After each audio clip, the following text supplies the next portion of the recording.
अस्सलाम वालेकुम, मैं हूं आपका host Mohammad Kubaib, chief operating officer of Integro Solar Pakistan. आज मेरे साथ मौजूद हैं Kohat Solar and Electric Company के सीईओ समीर सफदर साहब, जो स्पेसिफिकली कोहाट से हमारे इस सेगमेंट के लिए आए हैं। और कोहाट में आपने काफ़ी इनका नाम और काम देखा होगा। तो thank you for joining us Sameer साहब। थैंक यू खुबैब भाई, आपने हमें इनवाइट किया इस जगह पे ताकि हम इंस्टॉलर्स को या ईपीसी कंपनीज को जो है तो एक आइडिया और एक वे बता सकें। जी बिल्कुल, ईपीसी टेक टॉक का मेन मकसद ये था कि हम ईपीसी कंपनीज को भी ट्रेन कर सकें और जो प्रॉब्लम्स आते हैं फेस होते हैं गवर्नमेंट लेवल पे या ईपीसी सेक्टर में, तो हम बता सकें अपने ऑडियंस को कि कैसे आपने गाइडलाइंस के थ्रू अपने सोलर सिस्टम में आगे मजीद जो भी अपने प्लानिंग करनी है उसमें ऐड करें। और मजीद ये है कि सेगमेंट हम शुरू करते हैं। इससे पहले मैं आपसे जानना चाहूँगा कि आप कैसा जा रहा है आपका बिजनेस और कैसे मजाज चाह रहे हैं। अल्हम्दुलिल्लाह बिज़नेस थोड़ा सा डिप हुआ है लेकिन इंशाल्लाह स्टेबल हो जाएगा। इस सच कोई इशू तो नहीं है पोर्टर साइड से ना कि मार्केट साइड से, लेकिन लोग फ़िलहाल जो हैं तो वेट कर रहे हैं कि कब सोलर और भी सस्ता होगा। ये मेजरली ये सुनने में आता है कि लोग वेट कर रहे हैं कि सस्ता, क्योंकि इससे पहले भी हमारे जितने सेगमेंट्स है सब ने ये किया कि लोग वेट कर रहे हैं। क्या आपको लगता है कि अब तो अगर देखा जाए तो इससे सस्ता तो एक मजाक ही होगा कि 2829 पे आपका पैनल मिल रहे मैं हैं। तो सीरियसली लोगों को यही बोलता हूँ कि आप वेट करें, हो सकता है चाइनीज़ आपके घर आके दरवाजे के नीचे से आपको गिफ्ट कर दे। इससे ज़्यादा मैं कुछ नहीं बोल सकता, क्योंकि ऑलरेडी इतना सस्ता हुआ है। चाहिए कि आप इस अपॉर्चुनिटी को अवेल करें, क्योंकि एनी टाइप अगर कोई भी पॉलिसी चेंज हो गई या एलसी आपकी क्लोज हो गई फिर बड़ा मुश्किल है कि इसको आप कंट्रोल कर सकें। बिल्कुल, आपको याद है रिसेंटली 2023 में जब एसिड वगैरह का मसला आया था कोरोना में, जी 120 130 पर वाट पे रेट गया था। जी, इसी तरह हमने भी कुछ साइटें की थी 135 रुपीज़ पर वाट से, और हमने कस्टमर को बोला भी था उस वक्त तकरीबन 65 रुपीज़ पर वाट था कि आप सिस्टम लगा लें। तो उन्होंने कहा नहीं, ये सस्ते होंगे, चाइनीज़ का स्टॉक आ रहा है, डिफरेंट और कंपनीज भी आ रही हैं। लेकिन एकदम से जो है तो पॉलिसी चेंज हुई, एलसी क्लोज हो गई, और फिर वही पैनल जो आपको 70 रुपये पर वाट से मिल रहा था वो चला गया 135 का।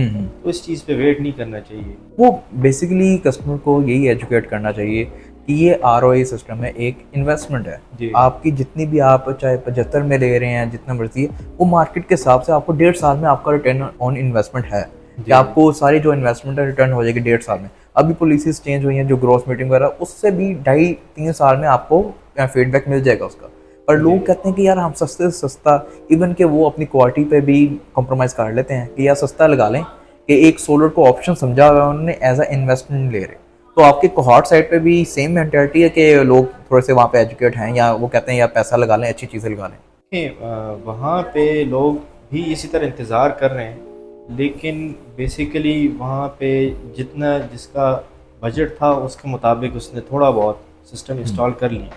अब वो कहते हैं जब हम इसको कंप्लीट अपने रिक्वायरमेंट के मुताबिक डिज़ाइन करें तो हम इंतज़ार करें कि और भी सस्ता हो जाए, लेकिन मेरे ख्याल में इससे सस्ता पॉसिबल नहीं है जब तक चाइनीज़ कुछ ना कर दें गिफ्टिंग। लेकिन बात यहीं पे आ जाती है कि देखें, आप अगर सिस्टम लगाते हैं, बेशक मैं कुछ क्लाइंट्स को कहता हूँ यार देखें, अगर आप 35 रुपीज़ पर वाट से ले रहे हैं, 30 रुपीज़ पर वाट से ले रहे हैं, आप इस चीज़ को मत देखें कि यार मैंने महंगा लिया उसने सस्ता लिया। आप इस चीज़ को देखें कि आपका जो आपने इन्वेस्टमेंट की है वो कितने टाइम में पूरी हो रही है। फॉर एग्जांपल एक कस्टमर है, उसने पैनल लिया, सिस्टम लगाया, उसको 6 लाख का पड़ा, और 1 महीने बाद पैनल जो है तो हाई कर गया, और उसके बाद जो है तो दूसरा कस्टमर 650 में लगा गया। 50,000 को डिफरेंस देख के घबरा जाते हैं, यार मेरे 50,000 रुपीज़ एक्स्ट्रा लग रहे हैं, लेकिन वो उस चीज़ को नहीं देखता कि उसका अगर ROI टाइम 2 साल का है तो मेरा 2 साल 2 महीने की हो जाएगी। सिस्टम तो वही है, सिर्फ ये होते पे बैक टाइम आपका चेंज हो। बाकी जो है तो ये एक सिस्टमेटिकली लोगों के ब्रेन के अंदर है कि मैं सस्ता लूँगा। बैक एंड पे ये नहीं देख रहे होते कि मेरी इलेक्ट्रिसिटी कॉस्ट ज़्यादा होगी। फॉर एग्जांपल 2 महीने उसने लेट लगाया लेकिन बिल उसने दे दिया, तो ये चीज़ उनके माइंड से निकालना नियरली इम्पॉसिबल है। कुछ लोग बिल्कुल स्टबर्न टाइप होते हैं, कहते हैं नहीं हम वेट करेंगे।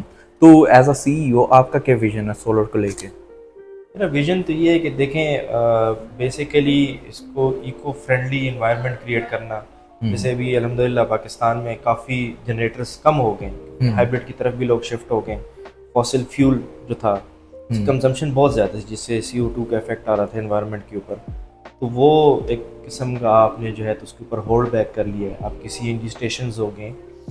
फॉर एग्जांपल अभी जैसे मैं आपको एक CNG स्टेशन को बता देता हूँ कि उनका जो कंजम्पशन थी विद इन आवर वो 36-38 litres of diesel per hour थी, जब उन्होंने सोलर सिस्टम लगाया और उसको लोड शेडिंग के टाइम पे वो सिंक करके भी चलाते थे तो उनकी कंजप्शन आपकी तकरीबन उनकी थी कोई 12 to 14 लीटर्स। तो अब देखें एक ह्यूज जो आपका गैप था वो कम हो गया, प्रॉफिट भी हो रहा है और उसके साथ फॉसिल फ्यूल की जो है तो आपकी कंजम्पशन भी कम होगी।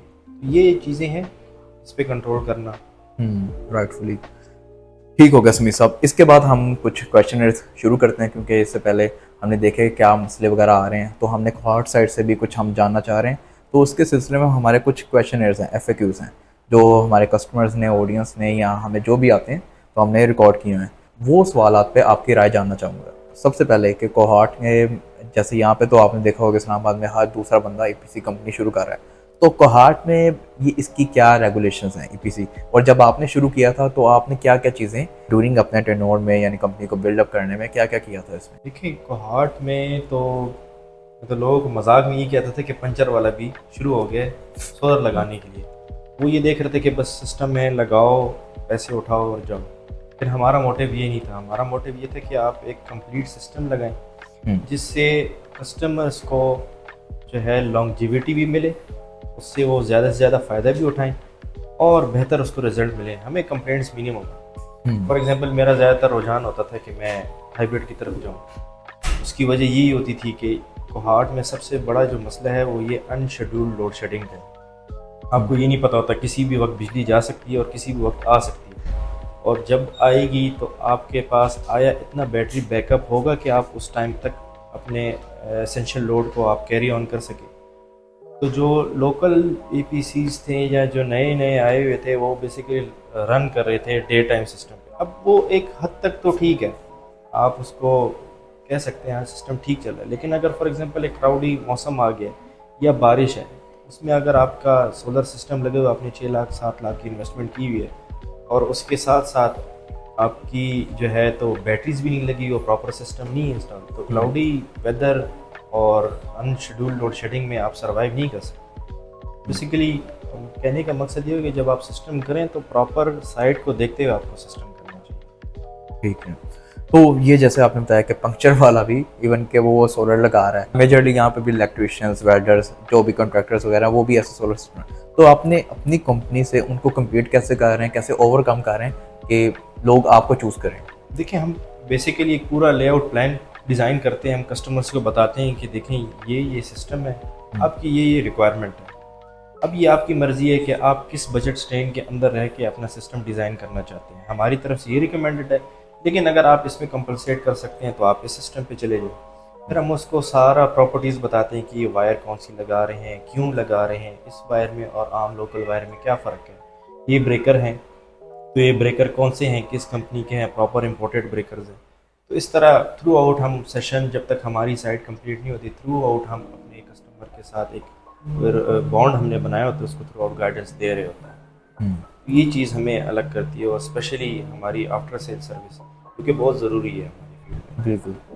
तो इसके बाद जैसे आपने मेंशन किया था कि वहाँ पे मेजरली आप हाइब्रिड सिस्टम को प्रमोट कर रहे हैं, आप क्या देखते हैं कि ऑन ग्रिड सिस्टम का वहाँ पे एज सच फ़ायदा नहीं है, या आपको गवर्नमेंट की तरफ से कोई रिलीफ नहीं है कि जैसे लोड शेडिंग आप बता रहे हैं, तो गवर्नमेंट इस लेवल पे काम कर रही है कि लोड शेडिंग कम किया जाए ताकि ऑन ग्रिड सिस्टम पे लोग ज़्यादा प्रमोशन करें? असल में वहाँ पे लोड शेडिंग बहुत ज़्यादा है। वहाँ पे मतलब आप ये कह दें कि एक अच्छे इलाके में भी आपको मिनिमम 4 आवर्स की लोड शेडिंग है। पहाड़ में बेसिकली 3-4 जगह ऐसी होंगी जहाँ पे आप ऑन ग्रिड लगा सकते हैं, लेकिन अगर आपको अनशेड्यूल्ड लोड शेडिंग हो जाए तो फिर उसका यूजेज आपको पता है कि वो ज़ीरो हो जाता है। तो अगर हम सिस्टम वहाँ पे डिज़ाइन भी करते हैं जो टोटली ऑन ग्रिड होता है, फिर भी हम उनको रिक्वेस्ट करते हैं कि आप एक छोटा हाइब्रिड सिस्टम लगा लें, इन केस अगर आपको कोई लोड शेडिंग का सामना होता है ग्रिड साइड से, तो आप अपने सिस्टम को इतना कैरी ऑन कर सके, कितनी लाखों के आपने इन्वेस्टमेंट की होता है कि fridge, light, fan, essential load तो आपको चल सके। तो वहाँ पे गवर्नमेंट की तरफ से कोई ऐसा कोई इशू नहीं है, लेकिन ये है कि ये अनशेड्यूल्ड लोड शेडिंग बहुत ज़्यादा है। ठीक। तो आपके नज़दीक पाकिस्तान का सोलर मार्केट ग्लोबली कम्पेटिटिव बन सकता है, या हमें इसमें भी अभी लंबा सफ़र है?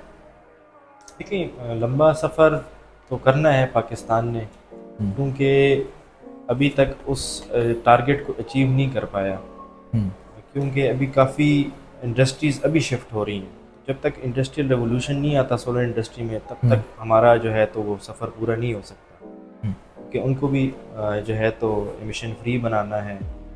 फैक्ट्रीज़ जो कि अभी तक कोल यूज़ कर रही हैं या जनरेटर्स यूज़ कर रही हैं, कम्प्लीटली सोलर पे लाएंगे तो जो है तो पाकिस्तान कम्पीट कर सकता है।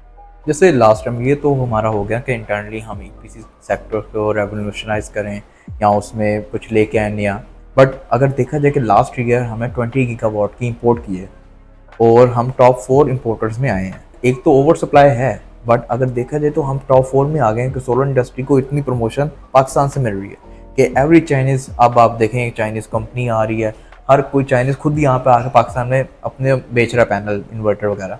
तो उस सिलसिले में अगर देखा जाए कि अगर इंटरनेशनली हम एक ग्लोबल ट्रेडमार्क बन गए हैं सोलर का, तो इंडस्ट्रीज़ भी, अब मैंने देखा काफ़ी इंडस्ट्रीज़ वो अपने आप को पावर कर रही हैं सोलर पे, ताकि उनकी बिल कटिंग हो और ये कॉस्ट इफेक्टिव सोल्यूशन वो दे सकें आगे। तो हार्ड साइड पे इंडस्ट्री सेक्टर में काफ़ी लोग शिफ्ट हो चुके हैं। मैं एज अ होल जनरल की मतलब बात कर रहा हूँ कि अभी भी हमारे पास काफ़ी कैपेसिटी है कि हम सोलर को प्रमोट करें। फॉर एग्जांपल अभी आप देखें, जैसे एक उसकी लोकेशन भूली हुई है, लेकिन वहाँ पे जो है तो बाकायदा हाइब्रिड ग्रिड स्टेशंस बने, पूरी सिटी जो है तो लिथियम बैटरीज पे भी चलना शुरू। तो जैसे कोहाट में या किसी और ऐसे एरिया में, रिमोट एरिया पे जहाँ पे ग्रिड है ही नहीं, वहाँ पे अगर इस तरह की सोसाइटीज़ बने जो प्रमोट करे, उसमें इंजीनियरिंग करे, वो ज़्यादा बेहतर होगा। मैं उस सेक्टर की तरफ ज़्यादा ध्यान दूंगा कि एक स्टोरेज सिस्टम भी बने और ऑफ ग्रिड भी एक पूरा इदारा चल रहा हो, वो ज़्यादा बेहतर होगा। और इसके अलावा गवर्नमेंट की तरफ से कोई आपको सब्सिडी या कुछ ऐसा सपोर्ट वगैरह मिलती है? नहीं, कोई ऐसी सब्सिडी या सपोर्ट तो हमें ऐसा फिलहाल नहीं मिली। इवन के नेट मीटिंग वगैरह में कोई सपोर्ट वगैरह मिलती है? नहीं। ऊपर से टैक्स लग रहे हैं। ऊपर से टैक्स ठीक। बल्कि हर्डल्स बना लेते हैं और सब्सिडी तो ऐसा कोई नहीं। तो क्लाइंट आपकी ये बात समझता है कि यार ये चीज़ें जब आप उसको बता रहे होते हैं, क्योंकि आप तो एंड यानी इंस्टॉलेशन वगैरह कर रहे होते हैं, डेफिनेटली आपने सारी कॉस्ट वगैरह डालनी होती है कि यार ये प्रॉब्लम्स है, नेट मीटिंग वगैरह जो भी बाबदा साइड पे, क्योंकि उसमें इवेंचुअली जो ऑफिशियल कॉस्ट है वो कम है, but ji you know like speed money वहाँ पे काफ़ी ज़्यादा आपको देनी पड़ती है, डबल ट्रिपल देनी पड़ती है। तो क्लाइंट इस बात को समझता है? तो हम पहले से क्लाइंट को बता देते हैं कि देखिए ये एक प्रोसेस है और आपको पता है कि हमारे जो इदारे हैं वो किस तरह काम करते हैं। हम उसको फॉर एग्जांपल एक सिस्टम है, एक नेट मीटरिंग का उसका करना है, तो अगर वो 1 महीने में होता है, हम उसको पहले से ही दिमाग में डाल के बता देते हैं कि यार 2 महीने से 1.5 महीना आप ठीक है आराम से बैठ जाएं, ये ना हो कि आप हमें जो है तो कॉल करना शुरू कर दें। वो अक्सर कहते नहीं उसका तो जल्दी हो गया, कि जी वो तो जाहिर है आप मेवा डालेंगे तो फल निकलेगा, वैसे तो नहीं होता। तो मैं जो है तो पहले से क्लाइंट को बता दूँ। बिल्कुल ठीक है। इसके अलावा जैसे आपको पता ही है सोलर पैनल्स में टेक्नोलॉजीज़ काफ़ी इंप्रूवमेंट हो रही है, काफ़ी न्यू टेक्नोलॉजीज़ इंट्रोड्यूस हो रही हैं, तो आपकी कंपनी क्या करती है कि जो मोस्ट डिमांडेड पैनल जैसे एक ओवररेटेड पैनल को चाह रहा है उसको प्रमोट करती है, या आपका विजन है कि हम न्यू टेक्नोलॉजीज़ इंट्रोड्यूस करवाएं? देखिए, टेक्नोलॉजी के ऊपर तो काम करना बड़ा ज़रूरी है। ये नहीं है कि आप ओल्ड स्कीम को ही लेके आप आगे जा रहे हो। World is changing, so you have to change yourself too. उसके मुताबिक ही आपने एडजस्ट करना होगा। तो हम जब टेक्नोलॉजी फॉर एग्जांपल रिलीज़ होती है, मेरा अपने ये आइडिया होता है कि हम उसको थोड़ा टाइम दें। फॉर एग्जांपल वो एक पाकिस्तान मार्केट में एक चीज़ आ गई है, फॉर एग्जांपल आप इन्वर्टर ले लेते हैं, उसको आप छोड़ दें मार्केट में 1-2 महीने के, पता लगे उसमें क्या प्रोज एंड कॉन्स हैं। अगर उसके प्रोज ज़्यादा है कॉन्स है तो ठीक है, आप उस सिस्टम को इन्हांस करें, उसको सिस्टम को लगाना शुरू करें, इंस्टॉलेशन शुरू करें। और अगर कॉन्स ज़्यादा हैं तो फिर एक बैक स्टेप लेना पड़ेगा आपको। बिल्कुल ऐसे ही। और फाइनेंसिंग आम कंज्यूमर के लिए एक रुकावट होती है, तो आपकी कंपनी किस तरह फ्लेक्सिबल सॉल्यूशंस को प्रोवाइड करती है, या आपका कोई स्ट्रेट एसओपीज हैं कि इतने % पहले पेमेंट होगी फिर हम इस देखिए, हम कस्टमर टू कस्टमर बड़ा देखते हैं कि कस्टमर किस तरह का है। सर आपको पता है कुछ कस्टमर जो होते हैं वो आपको ना आखिर में बड़ा तंग करते हैं कि आप इतना मुश्किल से उसकी साइड भी करें, उसके एसओपीज भी फॉलो करें, कंप्लीट एक फुल फ्लेज सिस्टम लगाएं और आखिर में वो आपसे जो है तो पैसों पे तंग करे। तो हम क्या करते हैं कि हम सीधे बोल देते हैं कि यार 60% आप अपफ्रंट पे करें, बाकी जो है तो जब आपका स्टॉक पहुंच जाएगा तो उसके बाद आप थोड़ा थोड़ा करके देते रहें। विदिन 2-3 डेज जो है तो मैक्सिमम जो है तो सिस्टम लग जाता है। तो हमारी कोशिश भी ये होती है कि हम ऐसे बंदे को सिस्टम लगाएं जो ना हमें तंग करे ना हम उसको तंग करें, ताकि वो हमारे सिस्टम पे समझे और हम उनके सिस्टम पे समझें। मतलब एक साथ लेके चलना बड़ा ज़रूरी है इस चीज़ में। चले, मैं जानना चाहूँगा कि अगर फॉर एग्जांपल मैं आपका कस्टमर हूँ, मैंने आपसे सिस्टम ले लिया और मैंने आपको 80% पेमेंट कर दी है, जी। जो लास्ट 20% है आपने सिस्टम लगा दिया, नेट बिडिंग हो गया है, आप मेरे से कैसे लेंगे? मैं तो नहीं दे रहा आपको। बड़ा मुश्किल सवाल कर रहे हैं। मैंने कभी आपके साथ डील नहीं की तो मुझे क्या पता। लेकिन देखें, अभी जैसे एक कस्टमर है जिसने 6-7 महीने पहले सिस्टम मुझ पे लगाया था, अभी उसकी पेमेंट रहती है, तो हम उसको आहिस्ता आहिस्ता मैसेज करते रिमाइंडर का, अस्सलाम वालेकुम कैसे हैं, तो वो भी कह देते यार बस मैं अभी आ रहा हूँ और मतलब हो जाएगा। फिर हमारे पास होते हैं तरीके, ठीक है, वो फिर कोई ये एक होता दो है तरीके कि हमें बताएं ना। सर बस थोड़ा सा चेंजेस करनी होती है सिस्टम में, ऑफ हो जाते हैं, आउटपुट देना बंद कर देते हैं ठीक है, हाँ, जी, गुड फिर पॉइंट। उस तरह हम हैंडल करते हैं। लेकिन ये तो है कि बेसिकली कोहार्ट जो है ना, अगर आप मेरे लेवल पे बात करें कोहार्ट की जगह की, कोहार्ट एक बड़ा एक कंजस्टेड से इलाका है, जो अपने कोहार्ट के जो बंदे हैं जो यहाँ पे जनरेशन से रह रहे हैं, वो बड़ी लिमिटेड सी पॉपुलेशन थी आईडीपीज के आने से पहले। तो अगर मैं फॉर एग्जांपल किसी को नहीं जानता, जैसे मैं अभी खुबैब को नहीं जानता, लेकिन हो सकता है कि मेरे फादर आपके फादर को जानते हैं, तो एक लिंक कहीं ना कहीं से मिलता है। तो अगर जहाँ पे लिंक बन रहा हो ना पेरेंट्स का या फैमिली का, तो अगला बंदा जो है थोड़ा सा ख्याल रखता है कि नहीं यार फैमिली लिंक है तो इस तरह नहीं करना।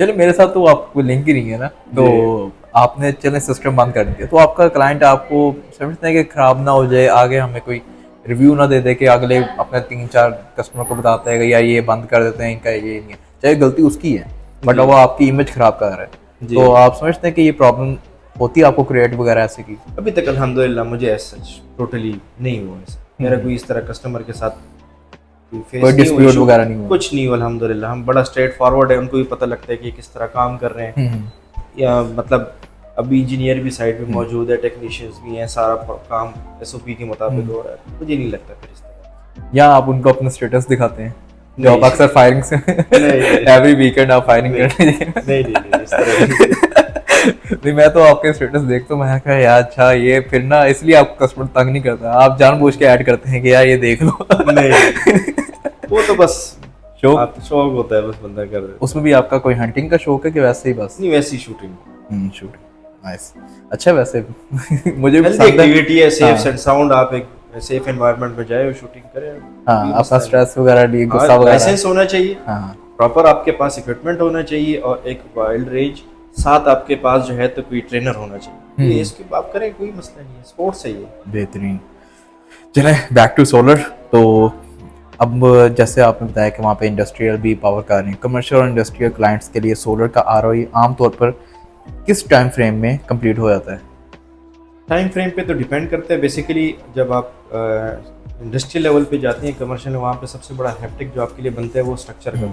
अगर वो नॉर्मल स्ट्रक्चर पे बन रहा है फिर तो 1.5 साल मैक्सिमम, 2 साल मैक्सिमम इसका टाइम, इंडस्ट्रियल और कमर्शियल, ठीक। लेकिन अगर उसका स्ट्रक्चर डिफरेंट हो जाए वहाँ पे जो है तो आप गार्डर की यूज़ करें या पिलर्स आपकी यूज़ करें, तो फिर जाहिर है वो उसके मुताबिक उस सारा चेंज हो जाता है। अच्छा, इसके अलावा सुमीद साहब आप क्या कहते हैं कि पाकिस्तान को अपने एनर्जी मॉडल में सेंट्रलाइज्ड पावर प्लांट्स छोड़कर डिसेंट्रलाइज्ड सोलर कम्युनिटीज बनानी चाहिए कि नहीं?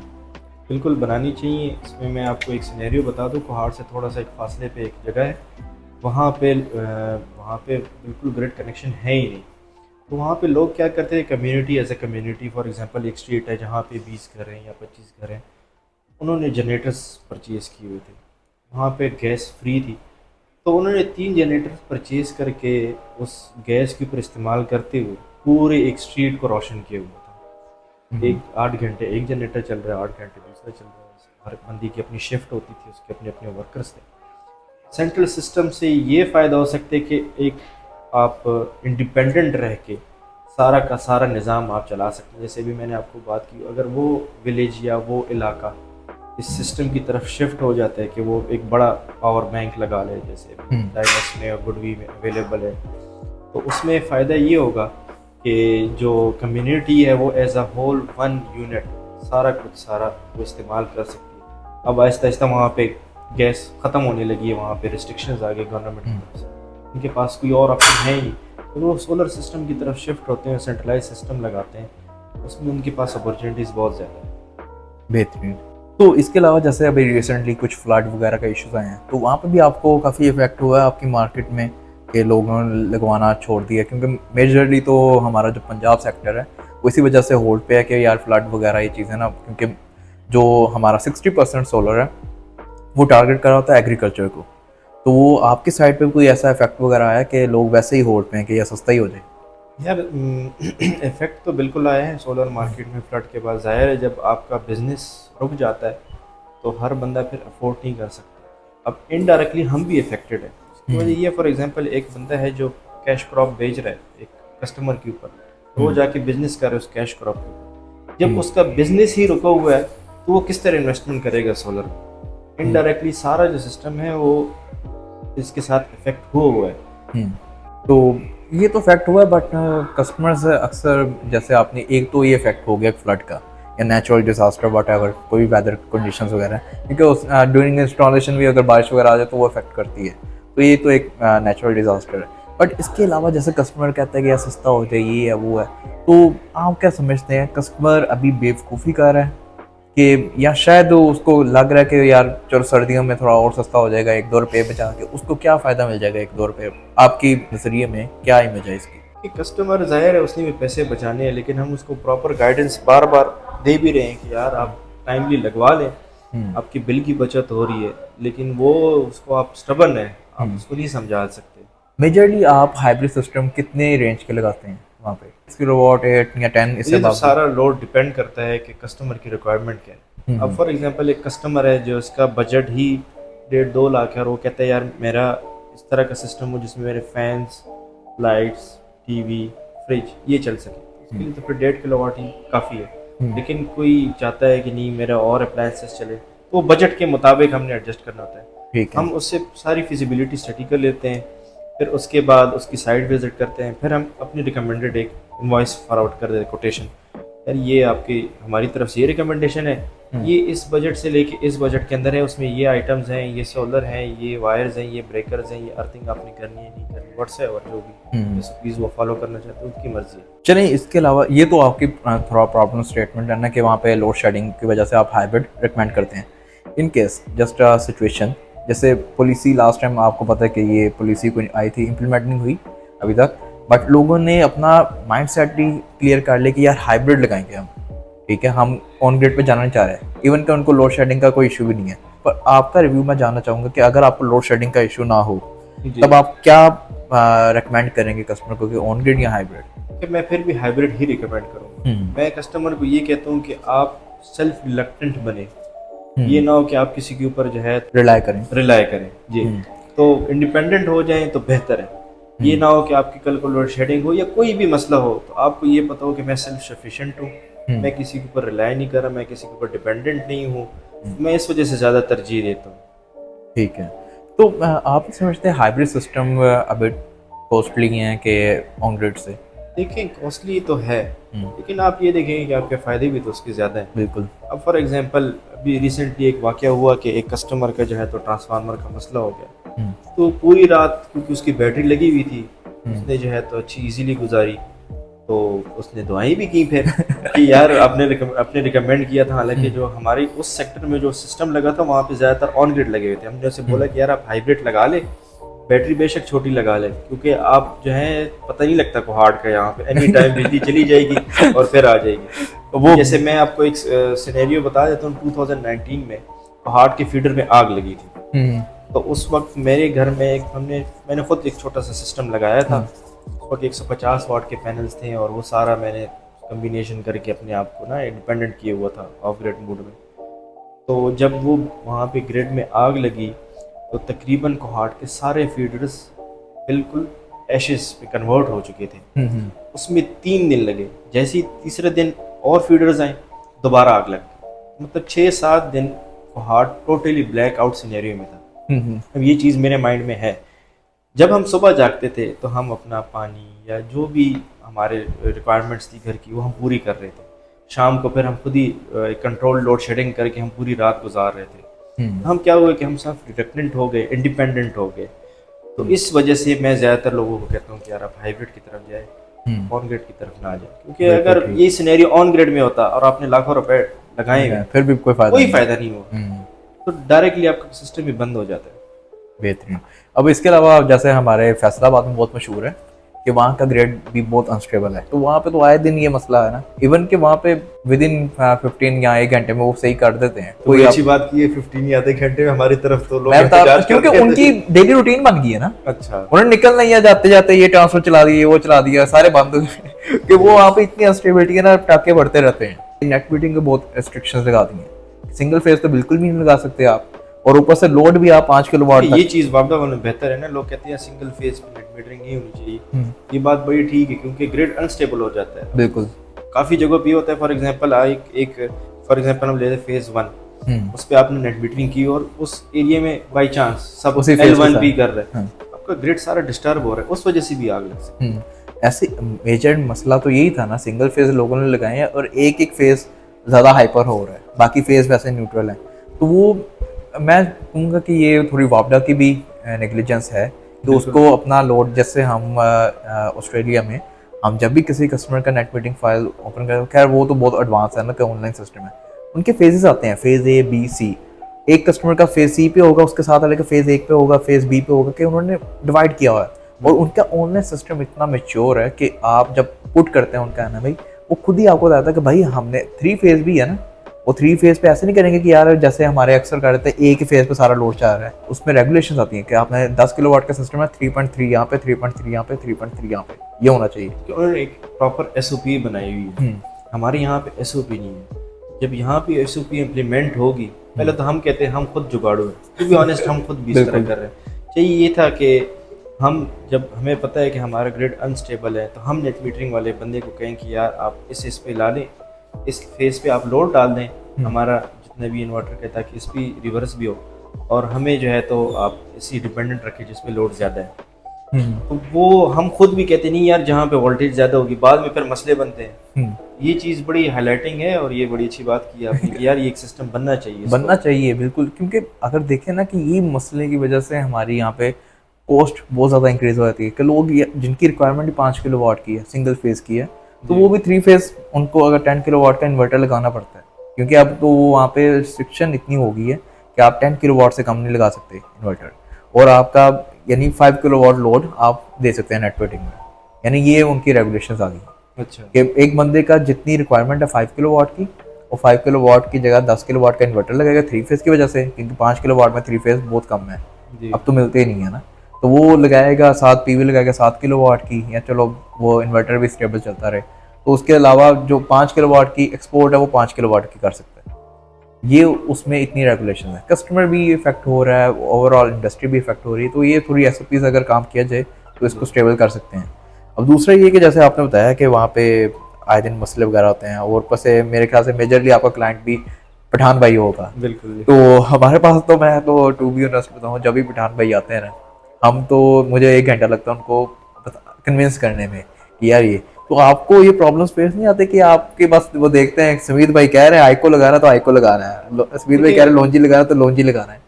जब आप मार्केट में बैठते हैं आपका टाइम लगता है नाम बनाने के लिए, अल्हम्दुलिल्लाह काफ़ी मेहनत की उसके बाद नाम बना, लेकिन क्लाइंट को आप समझाएं कि इस पैनल में और इस पैनल में क्या फ़र्क है। फॉर एग्जांपल आपको पता है एक पैनल है जो ओवरली हाइप्ड है, जैसे कैनेडियन आप ले लें, वो कहते नहीं कैनेडियन, हम उसे जब टेक्निकली एसओपी से सारा समझाते हैं यार ये इसमें इतनी एफिशिएंसी है, इसमें ये एफिशिएंसी है, आगे फ्यूचर आपका 600 वाट प्लस का है, आप क्यों 585 कहते नहीं, वो जी मेरे जो है तो नेबर ने लगाए हुए तो मैं इस वजह से बोला। तो आहिस्ता आहिस्ता उसका माइंड बनता है कि देखें जैसे अभी आज से 3 साल पहले 550 वाट के पैनल थे, आज एब्सोल्यूट हो गए, आपको नहीं मिलते।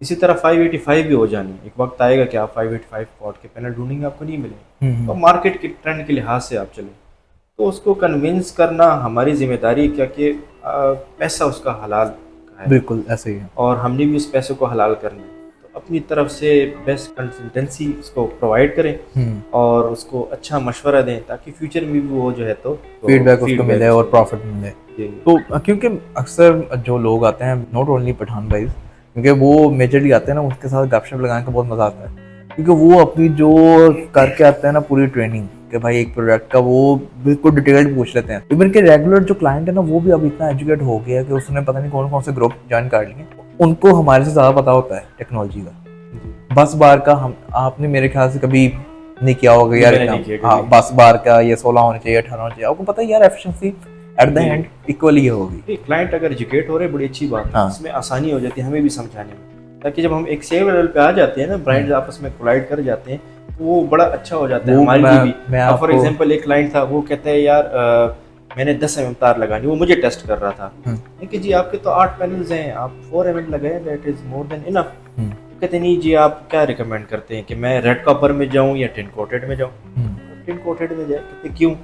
सारी प्रॉपर्टीज बताए। कहते बस ठीक है मैं आपसे सिस्टम लगाऊंगा, मैं सिर्फ चेक कर रहा था कि आपको पता है कि नहीं, बट तो हमें भी बड़ा अच्छा लगता है जब एक एजुकेटेड क्लाइंट आए, हम उसको, हमें भी मजा आता है एजुकेट करने में, और हमारा वो साइड भी फिर बस एग्जीक्यूट अच्छा समटाइम्स हो होता है जाता कि 15 पॉइंट्स में से 10 पॉइंट तो आपके आपस में मैच हो रहे होते हैं। जी। तो पॉइंट्स होते हैं ना कि यार इतनी डिटेल में जो पूछते हैं वो, इवन कि मेरे पास एक मेरा दोस्त ही था, उसने सिस्टम लगवाना था, वो पूरी अपनी लिस्ट मुझे बना के उसने मैसेज की कि यार ये वह मुझे इस पैनल की ये चीज़ें बता।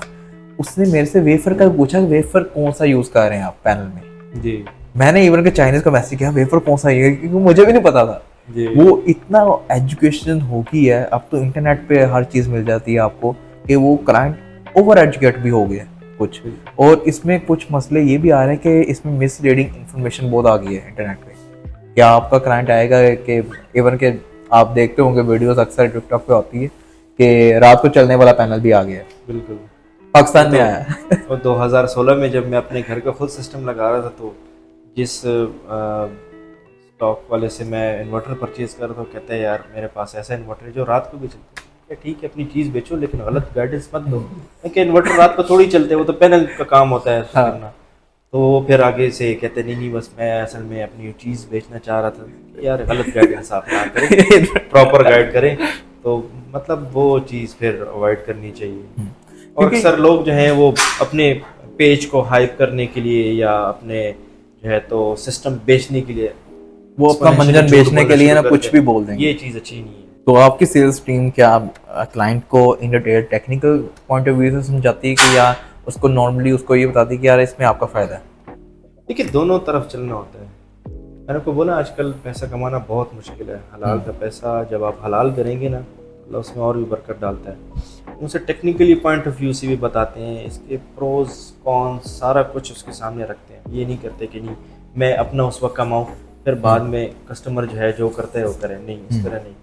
टेक्निकली पॉइंट ऑफ व्यू से भी बताना होता है, इसमें इसकी सेविंग कितनी हो रही है, इसको फैसिलिटीज़ क्या क्या मिल रही है, सारा कुछ A to Z हमें बताना होता है। फिर वो कस्टमर की अपनी मर्जी है कि वो लगवाना चाहता है नहीं लगवाना चाहता, उसके माइंड में क्या है, अगर वो सिस्टम में कोई अमेंडमेंट्स करना चाहता है बजट कंस्ट्रेंट की वजह से, तो वो भी उनकी अपनी मर्जी है। चलिए बेहतरीन, चलें that's all for question side.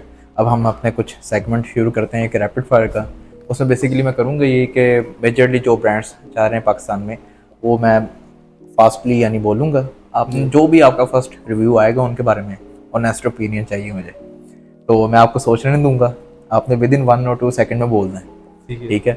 ये जहाँ पे आपने सोचा ना वो फिर हम हाईलाइट कर दें कि यहाँ पे कुछ मामला खराब है, ठीक है? तो रेडी है? Longi, best marketing, Aiko, best efficiency, एस्प्रो, reliable, GoodWe, reliable, Solis. Best. Solis बहुत यूज़ करते हैं आप। सोलिस बड़ा रिलायबल है और उनका बड़ा अच्छा आफ्टर सेल्स मुझे बहुत अच्छी मिलती है। चले बेहतरीन। उधर से हिल नहीं सकता। सोफा, रिलायबल, टिंट, गुड, इसके अलावा जे, चीप अल्टरनेटिव आप ये बोल सकते हैं। जिंको, गुड परफॉर्मर, ओस्टा, ओस्डा अभी तक मैंने यूज नहीं किए, इस वजह से मैं आपको उसका कोई रिप्लाई चले नहीं दे सकता। ये तो न्यूट्रल होगी। कोहार्ट solar company, best after sales, Integra solar Pakistan, good services, reliable brand.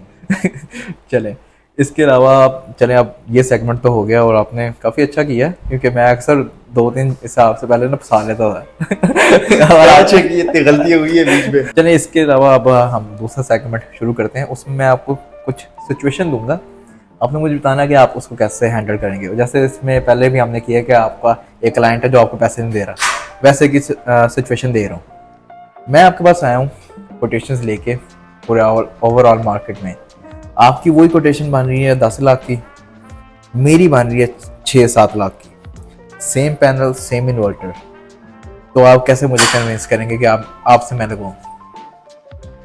नहीं, सवाल तो बड़ा सख्त है, लेकिन ऑन ग्राउंड रियलिटी बड़ी डिफरेंट है। अभी कुछ लोग होते हैं कि यार उसने इन्वर्टर मुझे दिया, आप मुझे 2.5 लाख का दे रहे हैं, दूसरा बंदा 2.40 का दे रहा है, 2.35 का दे रहे हैं। हम तो उसे बताते हैं कि आया वो प्रॉपर डिस्ट्रीब्यूटर का स्टॉक है। अगर वो गारंटी लेते हैं, आप डिस्ट्रीब्यूटर को कॉल कर ले, एस वाले सर्विस सेंटर को कॉल कर ले, कहते हैं हाँ जी ऑफिशियल स्टॉक है, ठीक है मैं भी आपको इस रेट में दे दूंगा। फिर उसके अलावा ये होता है कि फॉर एग्जांपल आप वायर किस तरह की यूज़ करें। अभी रिसेंटली हमने एक साइट की, और उस साइट पे आप यकीन नहीं करेंगे, जो एसी वायर थी वो यूज़ हुई थी सोलर की वायर। अब आप मुझे बताएं, अगर मैं 10 लाख डिमांड कर रहा हूँ, मैं आपको इम्पोर्टेड वायर या लोकल में भी फुल गेज की वायर मैं आपको सप्लाई कर रहा हूँ।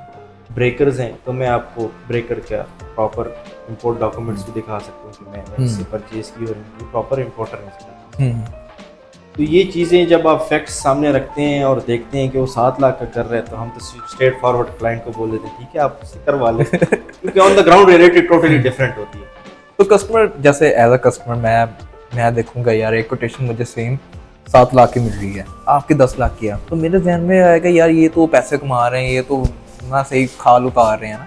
तो आप समझते हैं कि यार क्लाइंट को ये चीज़ बताना लाजमी होता है कि यार हमारा भी इतना प्रॉफिट मार्जिन नहीं है। मुझे पता है कि ईपीसी सेक्टर में कितना प्रॉफिट मार्जिन आप रखते हैं ना, इवन कि आप कोस्ट टू कोस्ट भी चले जाते हैं चीज़ों में कि यार पैनल कोस्ट टू कोस्ट लगा दो, बस थोड़ा सा इंस्टॉलेशन में रख लिया कि हमारी चल जाए सिस्टम ना, क्लाइंट नाराज़ होकर ना जाए। बट क्लाइंट ये समझता है कि यार ये तो पैसे कमा रहे हैं, ये तो खाद उतार रहे हैं, तो उसमें आप कैसे मुझे एजुकेट करेंगे यार?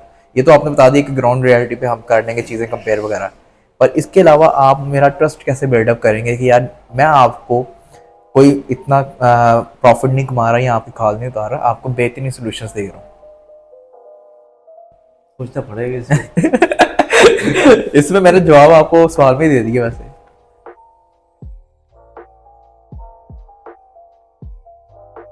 कभी सिनेरियो बना नहीं है ना मेरे साथ, इस वजह से मैं इसमें बड़ा पजल हूं। या ये हमारे ना बहुत ही सिंपल भाई है, इनके पास ना कभी प्रॉब्लम्स आई नहीं है अल्हम्दुलिल्लाह। देखिए इसमें अभी आपने बात की ना कि उसमें कोटेशन में बहुत फर्क है, तो अभी मैं आपको एक बात बताऊं, एक पैनल है फॉर एग्जांपल जी एनशाइन है, उस पर मैं स्टिकर हटा के कैनेडियन कर लेता हूँ, मैं उधर से प्रॉफिट कमा सकता हूँ। को हार्ड में चाह रहा है ये स्पीकर वाला काम? इस तरह से बहुत ज्यादा ठीक ठाक चल रहा है, अभी भी चल रहा है।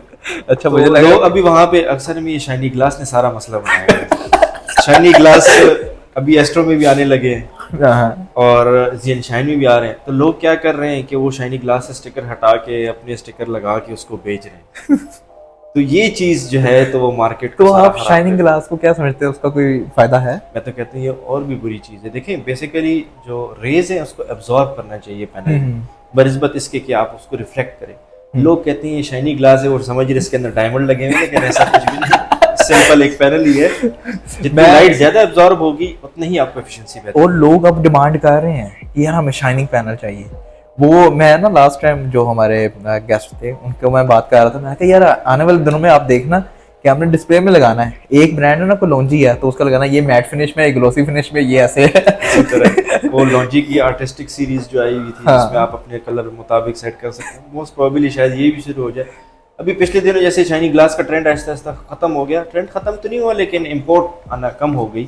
जब डल ग्लास आना शुरू हुआ तो फिर एक मैसेज हमें मिला कि डल जी है वही चीज़, लेकिन आप टेंशन ना लें और इसकी एफिशिएंसी भी सेम है। अब वो बेसिकली क्या एक मार्केटिंग है, मार्केट में उसका नाम चला हुआ है, बस वो धड़ाधड़ बिक रहा है। अगर आप एफिशिएंसी वाइज मैच करें, मैं आपको कहूँ कि इससे मैं 1500-2000 रुपीज़ में एक सस्ता पैनल जैसे एस्ट्रो हो गया, ये आप लगाएं, उसकी एफिशिएंसी और कैनेडियन की एफिशिएंसी में ज़मीन आसमान का फ़र्क है। अब फॉर एग्जांपल एक दफ़ा जुलाई में मैंने देखा 18 पैनल 585 वाट के लगे हुए हैं कैनेडियन के, और एस्ट्रो के लगे हुए हैं 18 पैनल्स। एस्ट्रो इजीली जो है तो 80% टच कर रहा था, कैनेडियन 75% में फिर रहा था। तो आप इससे अंदाज़ा लगाएं कि जो टेम्परेचर कोफिशिएंट लेवल है वो किसका ज़्यादा है, बेटर परफॉर्म कौन कर रहा है। बेसिकली पैनल का तो आपको सही पता तब लगता है जब आपके ऊपर पीक सीजन होता है, जब आपकी सख्त किस्म की कड़ाकेदार धूप पड़ रही हो, तो उस चीज़ में सारा कुछ क्लियर हो जाता है। नहीं, ये तो अच्छा पॉइंट है। दूसरा ये कि जो पैनल्स आपके शाइनिंग वाले हैं ना, उसमें कुछ टेक्नोलॉजीज पे वर्क किया जा रहा है, बट वो जैसे अभी हमारे ना वो चीज़ अभी टेक्नोलॉजी नहीं आई उसमें। ये कह रहे हैं कि बैक साइड को वो शाइनिंग ग्लास बना रहे हैं ताकि उसका रिफ्लेक्शन ऐसे हो कि वो नीचे से बाइफेशियल उसकी गेन हो। उस पर अभी बाइफेशियल गेन के लिए भी आप अगर फॉर एग्जांपल रिफ्लेक्टिव कोटिंग नीचे करते हैं और आपका जो पैनल है वो पीछे से शाइन कर रहा है, आप उसको एब्जॉर्ब कैसे करेंगे? वो एक चीज थिन फिल्म में ना टेक्नोलॉजी है, ये पहले चली थी एनर्जी वाले कार्य थे। इसमें आपने देखा होगा कि वो ट्रांसपेरेंट ग्लास जो बिल्डिंग्स वगैरह पर लगे वो भी सोलर पैनल है। तो थिन फिल्म टेक्नोलॉजी थी कि वो उसमें यानी एज अ पैनल ये जैसे ब्लैक है वो नहीं आता था, वो ट्रांसपेरेंट डिफरेंट कलर्स में आपको मिल जाएगा। रूफ पे लगाएं, अपनी विंडोज पे लगाएं, पर उसकी एफिशिएंसी पावर आउटपुट बीच में एक दफा इस साल के सीजन के शुरू में अगर आपको याद हो रोलेबल पैनल शुरू हो गए थे, फ्लेक्सिबल पैनल, तो लोगों ने हमसे डिमांड करना शुरू की कि यार वो 120 वाट का पैनल आएगा। मैंने जब उसकी एफिशिएंसी लिखी मैंने कहा ये तो कुछ 20-22 हज़ार रुपए का पैनल और 7% एफिशिएंसी। कहते नहीं वो रोल तो होता है, अगर शशका है, हाँ रोल भी होता है और आप कहीं पे भी लगा सकते हैं। और अगर फॉर एग्जांपल कहीं पे वेदर इस तरह का अनप्रेडिक्टेबल बन जाए जैसे इधर हेल स्टॉर्म हुए थे, तो उसको रोल करके अपने पास रखें। यार अल्लाह के बंदे, ये इधर देखो 7% में तुमने क्या कर रहे हो, इसकी कोई एफिशिएंसी नहीं है। इससे तो अच्छा 2-3 बार भी वो लगा लो ना, तो फिर कहीं जाके तुम्हारी वो कॉस्ट पूरी होगी। आपकी बात सुन के ना जो दोबारा पैक करके अंदर अभी तो लोगों ने बाकायदा, एक बंदा था उसने मुझे कॉल की, कहते यार इस्लामाबाद में बड़ी ज़्यादा हीलिंग हुई है, मैं इसको क्या वो करूँ।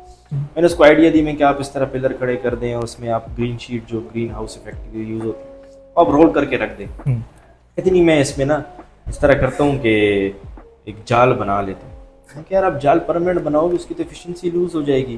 कहते नहीं वो कंफर्म बच तो जाएंगे ना, फिर मतलब ये तो नहीं होगा। मैंने कहा यार आपको क्या पता कि बॉल जितने होंगे या बास्केटबॉल जितने होंगे और वो पतली सी जाली होती है, आप एफिशिएंसी भी कम्प्रोमाइज़ कर रहे हो, अपना खर्चा भी करो। मेरा ये मशवरा, आप ग्रीन हाउस इफेक्ट टाइप जो शीट होती है वो यूज़ कर लो। जब आपको लगे कि यार कोई टेंशन है तो बस आप डायरेक्ट उसको रस्सी से खींचो और ये कर लो। उसी तरह हमने एक साइट की थी, तो उसमें उनकी डिमांड ये थी कि आप इन पैनल्स को बिल्कुल करीब टच होके लगाएं।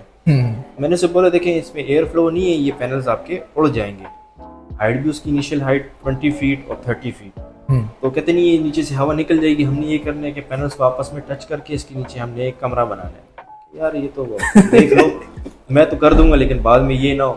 तो आफ्टर अ मंथ और सो उनके जो 3 पैनल्स थे वो कहीं खेतों में पड़े हुए मिले। फिर वो मतलब बड़ा अजीब सा सिनेरियो। वो तो अब पाकिस्तान में तो आप इतने इनोवेटर्स हैं कि वो पैनल खराब होता है ना उसको फेंकते नहीं है, दरवाजा बना लेते हैं उसका। इसी तरह अभी तस्वीर आई थी पहले भी देखी थी, वो दरवाजा बना के चला रहे हैं आराम से। आप खुद देखें, मेरे ख्याल में जो लोकल इन्वर्टर्स हैं ये चाइना में नहीं होंगे, पाकिस्तान में बन रहे हैं। हमें इतने इनोवेटिव हैं हाँ, और अच्छी भी चल रहे हैं, ये नहीं है।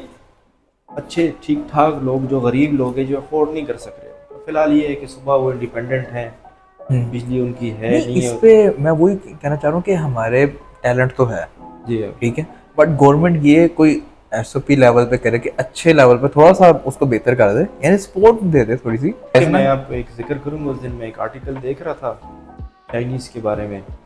चाइनीज़ एक इवेंट पे जाते थे, हैकाथॉन की एक इवेंट होता था, वहाँ पे क्या होता है हैकर्स जाते थे, लीगल हैकर्स। उसको कंपनीज कहती थी, फॉर एग्जांपल नासा हो गई या एक्स हो गई या फेसबुक हो गई, कि यार आप हमें हैक करके बताओ ताकि हमें बग्स का पता लगे। उनको प्राइज मनी अलॉट होता था। चाइनीज़ उसमें लगातार विन कर रहे थे, तो चाइनीज़ गवर्नमेंट ने उसको बंद कर दिया। वजह वो ये कह रहे थे कि जब इतने टैलेंटेड लोग हमारे यहाँ, इसको और पॉलिश करके और इनोवेटिव चीज़ें लें। अब हमारी तरफ ये सीन है ही नहीं। अगर वहाँ यहाँ पे इनोवेशन डिस्कस हो रहा है, चाहिए कि पाकिस्तान की गवर्नमेंट या कोई भी XYZ इदारा इसको प्रमोट करे। अभी तक हमारे अभी यही मैंने फर्स्ट टाइम कहीं देखा, अगर मैं गलत ना हूँ, कि अभी एग्जीबिशन हुआ है चाय वाला हो गया, इसमें डिफरेंट कंपनीज या इंडस्ट्रियल एक्सपो ये अभी आना शुरू है। हालांकि अभी तक पाकिस्तान को इंडस्ट्रियल लेवल पे ठीक ठाक बूस्ट मिलना चाहिए था, और अभी तक हम बहुत अपने वक्त से पीछे, बहुत बैक स्टेप पे। एक्सपोजर नहीं है, स्पोर्ट्स एक्सपोजर नहीं है यहाँ पे, टैलेंट की कमी, उसको जो इन्हांस करना है वो कंपनीज का काम होता है। अब मेजरली देख लें जितने भी हमारे टैलेंटेड लोग थे, यानी दुनिया में नाम बनाया है, नोबेल प्राइज भी जीते हैं सब, बट उन्होंने बाहर ले गए हैं, बाहर वाले उनको लेके चले गए हैं सपोर्ट करने, पर हमारी गवर्नमेंट ने उनको छुपाया ही है कि यार एक आपने सुना होगा वाकया, एक बंदा था जिसने पानी पे चढ़ने वाली कोई गाड़ी वगैरह बनाई थी कि पानी पे स्टीम पे वो चल जाएगी, यानी पेट्रोल कंजप्शन वो कम कर रहा था, उसको गायब भी कर दिए कि यार पेट्रोल खत्म हो जाएगा तो हमें टैक्स कहाँ से मिलेगा। देखिए इसमें बड़ी बड़ी कंपनीज इन्वॉल्व होती हैं और वो नहीं चाहती कि उनका जो कारोबार चल रहा है वो एकदम इफेक्ट से हो। बिल्कुल। तो गवर्नमेंट को चाहिए तो सही कि जितनी भी आपके न्यू इंजीनियर्स हैं या जो भी इस फील्ड में आ रहा है इनोवेटिव फील्ड, उसको आप पॉलिश करें, उसको आप एनहांस करें, उसको आप एक मटेरियल एक प्लेटफॉर्म फराहम करें। हाँ अभी हमारे जो माशाल्लाह लोग हैं वो आप स्कूटी और रिश्के दे रहे हैं तो हाँ। क्या कर सकता है। चलें समीर भाई, बाकी तो हमारे सेगमेंट्स हो गए हैं, अब एक फाइनल मैसेज मैं लेना चाहूँगा। एक अपने एंड कंज्यूमर को आप क्या देना चाह रहे हैं कि वो अपने सोलर सिस्टम के बारे में क्या प्लानिंग करें, क्या गाइडेंस आप अपने ऑडियंस को देना चाह रहे हैं। दूसरा एक मैसेज ईपीसी कंपनी कोई स्टार्टअप ले रही है या कोई काम कर रहे हैं तो उनको क्या मैसेज देना चाहेंगे। देखिए कस्टमर के लिए तो मैं ये मैसेज करूँगा कि आप जब भी सिस्टम लगाएं तो आप जिस पे सिस्टम लगा रहे हैं उसको बाकायदा आप उसकी रिसर्च करें, उसकी टेक्निकल फील्ड्स, उसकी क्वालिटी एबिलिटीज़, उसकी सर्विसेज, ये चेक करना बड़ा लाजमी। जब आप एक सिस्टम लगा रहे हैं जिसमें मिलियंस की इन्वेस्टमेंट कर रहे हैं तो आप एक सिक्योर और एक अच्छे बंदे के ऊपर रिलाई करके लें, तो ये मैं उनको रिकमेंड करूँगा। और जो न्यू ईपीसीज मार्केट में आ रही है, फिलहाल तो मार्केट बड़ी अनस्टेबल है लेकिन अगर आप अच्छा मोटिव लेके आते हैं, आप ये माइंड में रखते हैं कि मैंने क्वालिटी पे कंप्रोमाइज़ नहीं करना, मैंने अच्छे स्टैंडर्ड्स रखने हैं और मैं अच्छा आफ्टर सेल्स दूंगा, क्योंकि इस फील्ड में सबसे ज़्यादा इम्पोर्टेंट चीज़ जो है वो आफ्टर सेल। जब आप आफ्टर सेल्स देंगे तो उससे आपके कस्टमर बनते हैं। और दूसरा, आप जब चूज़ करें अपने वेंडर्स जिससे आप परचेजिंग कर रहे हैं, उसकी भी आफ्टर सेल्स आपने लाजमी देखनी है। ये ना हो कि आप ब्लाइंडली इधर से मुझे सामान सस्ता मिला मैंने इधर से उठाया, नहीं, सामान आपको सस्ता तो मिल रहा है लेकिन कल को सामान में मसला हुआ तो उसको हैंडल भी आप ही नहीं करना है, तो ये चीज़ बड़ी ज़रूरी है। ठीक है, तो आपको आफ्टर सेल्स सही मिलती है? अल्हम्दुलिल्लाह मुझे अभी तक ठीक है। मुझे लगता है कि सबसे अच्छी आफ्टर सेल्स दी आपको। अभी क्या करें, हमारे किस्मत में ही कुछ लिखा होता है। यार भाई इनके पैनल जितने टूटे हैं ना शायद ही किसी के टूटे हो। ऐसे ही है असल में। देखें पैनल क्यों टूटे और हम रिस्क क्यों लेते हैं, यही वजह है कि हम आपके ऊपर जो है ट्रस्ट कर रहे हैं, सबसे बड़ी बात है। वरना मेरे लिए पेशावर से लेना या कोहार्ट में मिलते हैं, इस तरह बात नहीं है, थर्ड पार्टी स्टॉक मिलते हैं तो हम इजीली ले सकते हैं, मेरा उसमें रिस्क फैक्टर कम है। लेकिन एक जब आप कस्टमर को, जब मैं कोटेशन देता हूँ मैं उसे बोलती हूँ यार डिस्ट्रीब्यूटर का स्टॉक है, तो मैं ओपनली बोल सकता हूँ, मैं ओपनली चैलेंज भी कर सकता हूँ। तो इस चीज़ की वजह से मैं इतना रिस्क लेता हूँ। मैं आपके साथ अक्सर जब लोडिंग हो रही होती है ऑर्डर होता हूँ कि यार लोडिंग नहीं हो रही और ये है और वो है, और फिर गाड़ी जो है तो बड़ी लेट पहुंचती है, रात को कभी कभी 2 बजे भी पहुंचती है। बिल्कुल। ये सारे एफर्ट जब हम कर रहे होते हैं, हम एंड चीज़ पे ये फोकस कर रहे होते हैं कि यार हम क्वालिटी के ऊपर कंप्रोमाइज़ ना करें और जो हम कमिटमेंट्स करें उसकी भरपूर होते रहें। वो अक्सर तो ऐसा हुआ कि एक दो दफ़ा मैसेज आया ना पैनल टूटा हुआ, कोई वीडियो तस्वीर आई है, मैं देख कर मैं समीर साहब का पता मुझे। तो ये पता क्या है, इसमें कुछ सप्लायर्स का भी होता है, कुछ डिस्ट्रीब्यूटर्स का भी होता है कि वो आपके लिए कितना फाइट कर सकते हैं। ये तो हम सर्विस किसी से ले रहे हैं वेयर हाउस से या आपको दे रहे हैं, तो ये हमारी हेडेक है कि यार आपको अच्छी मिले। यानी इवन के ये हमारे भाई इतने अच्छे हैं, ये वहाँ जाके सबको जूस पिला रहे हैं वेयर हाउस में। तो जूस तो देखें मैं इस वजह से पिलाता था क्योंकि मुझे अक्सर मेरे जो ड्राइवर होते थे वो मुझे कहते थे यार गर्मी बहुत ज़्यादा है। मैं क्योंकि देखें लेबर है ना, अपने हर इंसान का ख्याल रखना होता है, तो मैं इस फैक्ट से कहता है कि चलो जूस पिला दो। ठीक है, वो थोड़ा सा आपको वो देंगे, इम्पोर्टेंस देंगे, लेकिन ये है कि खुश भी हो नहीं, क्या कोई हमारा ख्याल रख रहा है। अच्छी बात है ये। पर वो अक्सर मेरे साथ लेबर जब काम करते हैं तो मैं ये नहीं कहता कि ये लेबर है अपने पैसे लो, मैं उनके साथ भी लगा रहा हूँ। अगर उनको छोटा बहुत कोई मसला हो, फॉर एग्जाम्पल उनके कोई बच्चे बीमार है या कुछ हल्का सा 4000 डिमांड किए, मैं 4500 दे दिए। एक रिलेशनशिप है ना कि आप दूसरे को सपोर्ट कर रहे हैं, वो आपकी रिस्पेक्ट करेगा और आपके लिए अच्छा काम करेगा। बट समटाइम्स ये चीज ना नेगेटिविटी में आ जाती है कि लोग कहते हैं वो तो फिर एंड यूजर पे है कि वो किस तरफ जाना चाहता है। वही आपकी नीयत साफ रखेंगे ना तो इंशाल्लाह। वो आपकी बात है, जैसे लास्ट टाइम आपने कहा कि मेरी नीयत साफ है, बट अब उनके एंड से आपको गारंटी नहीं ले सकते। देखिए मैं अपने ड्राइवर को भी कहता हूँ कि अपने साथ पानी जो आपको पसंद है या अपने साथ उठाना ले लो, जूस जो भी आपका दिल करता है खाना वो मुझ पे रख दो, इजी हो गया हो, रिलैक्स हो गया हो, मुझे टेंशन नहीं दी, पहाड़ पहुंचो रिंग करो मुझे। तो खाना माना या उससे ये होता है ना कि ये जो तबका है ना, ये बेसिकली बड़ा डिप्रेस तबका है। बिल्कुल। आप जब इसको सपोर्ट करते हैं ना तो ये आपको दिल से जब दुआ देते हैं ना तो बड़ी बरकत आती है इस चीज़। बिल्कुल हमेशा जो लेबर तबका है उसमें जो आप जितना सपोर्ट कर सकते हैं उसको आप किया करें, और कभी भी ये मत किया करें कि मैं उसको पैसे दे रहा हूँ ये मेरा हक है। नहीं, एज ए इंसान भी आपका हकूक बनता है कि आप दूसरे इंसान का भी ख्याल रखें। सिर्फ ये नहीं है कि आप ये देखें मुझे प्रॉफिट हो और उसको नुकसान हो, ये बड़ा सेल्फिश और ग्रीडी सा नहीं, ये बहुत अच्छी बात है और सबको ये देखना चाहिए कि आपके साथ जो एक लोग काम कर रहे हैं उनका आपकी रिस्पॉन्सिबिलिटी है, आपने उनका ख्याल रखना है, आपने उनका टेक केयर करना है कि उनको कोई मसला ना आए, ताकि आपकी अगर टीम हेल्थी होगी ना तो आपका काम भी अच्छा होगा। चलें समीर साहब, thank you once again for joining, और ये टाइम दिया आपने, काफ़ी चीज़ें हमें इंफॉर्मेटिव बताई भी और काफ़ी मज़े का सेगमेंट भी गया। तो इंशाल्लाह ये जब रिलीज़ करेंगे तो डेफिनेटली जो भी आपके कमेंट्स वगैरह जो भी आपके रिव्यूज़ हुए आप कमेंट बॉक्स में डालें, ताकि नेक्स्ट हम किसी भी सेगमेंट पे उसमें डिस्कस कर लें। एंड इसके बाद हम एंड करते हैं इस पॉडकास्ट को, मिलते हैं आपको अगले पॉडकास्ट में। थैंक यू, अल्लाह हाफिज़।